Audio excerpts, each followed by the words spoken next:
What's up? Talia Reiser here, and I'm gonna make this quick and dirty. Okay? Quick and dirty with the truth coming at you about what your number one focus should be when you are trying to achieve a goal. Really, almost any goal.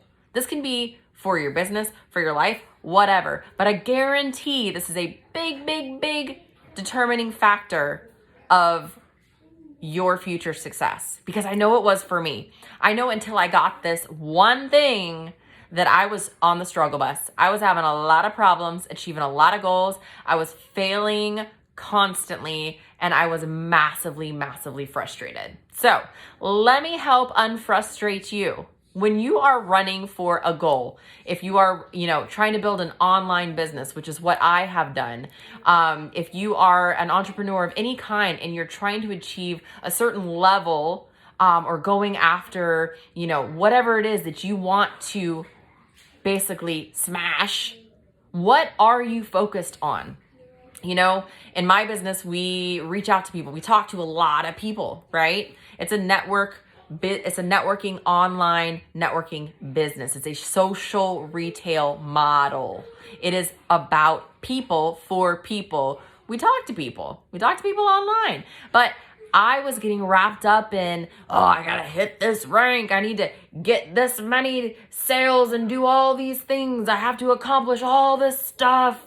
And I was like, oh my gosh, they're not responding to me. They're not buying. They're not joining my team. I was so focused on all of these other things that were outside of my control. They were outside of my control. So what does that mean? What did I actually do to change that? I started focusing on the things that I can control. What can I control? I can control my activity and my mindset. Okay? Those are the things that I can control. So I started focusing on what are the actual activities that I probably need to do to build a business. Was it the posts I was making online? Not really. That's not the number one thing that I should be doing. Was it, like making some cool stories on Facebook? Like I was spending a lot of time doing that stuff. Like, no, that's not it either. What I wasn't actually completely focused on was talking to people, starting conversations, asking people if they were open and taking a look at my products or how I make money online. Was I creating curiosity so people were asking me questions? Was I doing those things consistently? And then was I following up with them? Was I following up with people? Because we know statistics, right? Let's talk numbers. 5 to 12. 5 to 12 follow-ups is generally when people say, yeah, okay, I think I'll give this a shot. Guess what? A lot of times for 90 days, someone won't join your business or agree to use whatever it is you're selling, if it's a product, okay? 90 days. Sometimes it takes a year. How consistent are you willing to be? How consistent with your activity are you willing to be without having any expectation? Because the expectation is what is going to kill your activity. And I always had expectations. I reached out, I followed up. They're not responding. Like, why aren't they talking to me? I expect that. I need it. I need them. I need this sale. I need this person to respond. I need them to. That lack mentality, I wasn't managing my mindset. I came across as needy. You come across as salesy. You come across as desperate.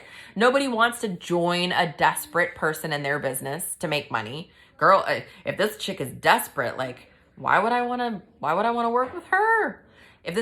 No one wants to take your products if you're desperate. Like, I don't know if I want to buy from this person because she's just all thirsty, all up in my business, hitting me up left and right like she needs me. Oh, actually, I have the power, so I'm just going to let her do her thing and I'm just going to keep stringing her along. No.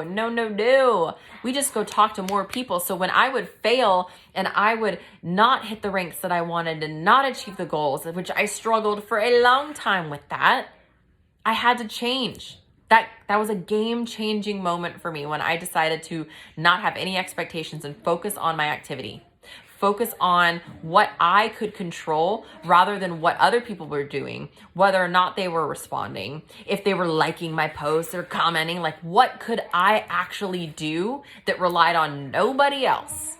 And those things have paved the way for a massively successful business. And you will talk to many multi six-figure earners, multiple seven-figure earners in any kind of entrepreneur business, and they will tell you that did they wait around sitting wondering if someone would respond? Oh, I just really need this one person. I just need this one person to say yes. No, they used it as a trigger to go talk to more people. Go ahead, say no. That's fine. I have no expectation going into a conversation if someone's going to say yes or no. I'm just looking for responders. Okay? I focused on looking for responders, but the only way I could get responders is if I got into action. Was I following the steps of the people who laid out before me the ways that they achieved success? Now you can build a business any way you want. You can reinvent the wheel if you want.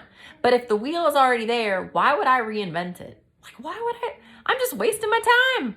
I'm slowing down my success by trying to pick things apart and make them better or reinvent them so that I'm comfortable with it. Because man, there were a lot of things that made me feel super uncomfortable. A lot of things. I did them because I personally wanted more. I wanted to have big success. Now, not everybody wants that, and that's okay too.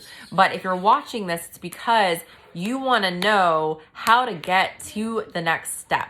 And honestly, nothing separates somebody just starting in their business. Okay, the one thing, how about that? The one thing that separates somebody just starting in their business from the people who have had massive success, you know what that is? Consistency in their activity, in the simple activity. That's all it is, because most people will give up. Most people won't stay consistent. Most people will get obsessed with having expectations of others and not focusing on the things that they can control. That is literally the only difference between people who experience massive success and people who stay stuck or are just starting and like looking at this person up here like, what do I have to do? Because I was that person. I was a failure in my last company. Failure. I only ever hit one rank and I maintained it for like 2 months. And coming to my new company, I have had great success, great growth over time because I've stayed consistent. I've let go of those expectations and I've focused on the activity. So I hope this helps. If you have questions, feel free to message me. I've got a few articles that I love that I use as sources for these types of trainings and these types of conversations. If you want those sources, feel free to send me a personal message. Subscribe to my YouTube. You can absolutely find me on Facebook at Talia Reiser. I think there's only one of me. So shoot me a personal message if you want those sources or if you have any extra questions. And listen, y'all, don't be so hard on yourself. It's never too late to start focusing on the activity, and letting go of the expectations may not be easy. And trust me, I still struggle with it, but I know that if I just focus on the activity, I focus on staying positive, and I just stay consistent, it's going to come. So wish you the best of luck. Hit me up for the sources, subscribe to YouTube, follow me on Facebook, shoot me a message, be happy to talk. #WeRise. Love y'all.